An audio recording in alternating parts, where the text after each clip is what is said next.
8-year-old black boy stuns judge with his legal intelligence. The entire jury is shocked. She walked into the room, head high, heart steady, but every eye felt like it was burning into her skin. Whispers, laughter, invisible lines, she wasn't allowed to cross. In that moment, she realized something terrifying.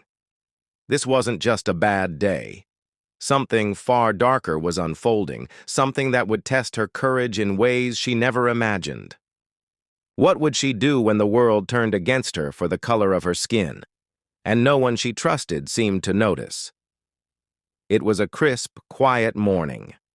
Malik, a bright and curious 8-year-old, hurried down the courthouse steps, his small hands clutching a folder far too big for him. He loved books, puzzles, and asking questions no adult could easily answer. Life with his grandmother was simple.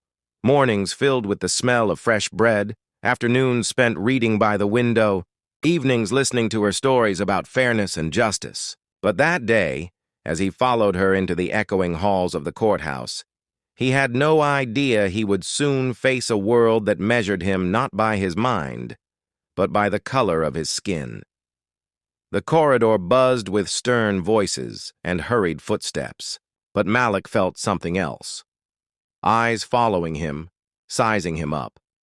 In the courtroom, he sat quietly beside his grandmother, listening as adults argued about something that would decide her future. He didn't understand every word, but he understood the tone: cold, dismissive, certain. When his grandmother's lawyer fumbled over a question, Malik's small hand shot up. A ripple of laughter moved through the room. The judge glanced at him, amused, but clearly uninterested. "This isn't a game," one man muttered under his breath. But Malik didn't back down. His voice, steady and clear, cut through the noise as he explained the law, word for word from the very books stacked in the library he loved. Murmurs filled the courtroom. Some stared in disbelief, others exchanged uneasy glances. This wasn't how it was supposed to go. An 8-year-old, and a black one at that, wasn't meant to command the room. Yet every answer he gave tightened the tension, each point he made exposing gaps in the opposing lawyer's case. By the time he finished, the courtroom was silent until the jury began whispering to one another. The next morning, Malik walked into court with his head high, determined not to be intimidated. But the stares were different now. Some filled with respect, others with something colder. Then he saw it. On the bench outside the courtroom, a note scrawled in messy ink. Just one word. A word meant to shrink him, to remind him where they thought he belonged. His stomach dropped, but he didn't look away. He folded the paper, slipped it into his pocket, and walked inside. The trial continued, but the atmosphere had shifted.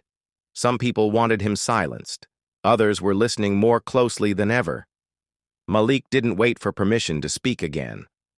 That afternoon, when the judge paused to review the case, Malik stood and presented his points one by one, clear, sharp, undeniable.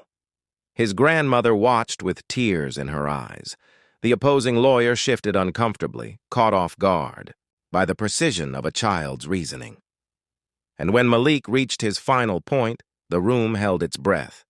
The judge leaned back, eyes narrowed, as if seeing him for the first time, not as a boy, but as a force. By the end of the hearing, Malik's words had left cracks in what seemed like an unshakable case. His grandmother's defense was stronger than anyone had expected, because of him. Outside the courthouse, reporters wanted to know who he was, how he knew so much. But Malik didn't care about fame. He cared about the truth. For Malik, that day was more than a victory. It was a lesson that racism doesn't always shout. Sometimes it hides behind polite words, behind lowered expectations, behind the quiet belief that someone like him couldn't possibly belong in a place of power. But he had proved them wrong. And his story is not rare. It's happening in schools, in workplaces, in courtrooms, every single day. The only question left is, when we see it, Will we turn away, or will we finally decide to stand up?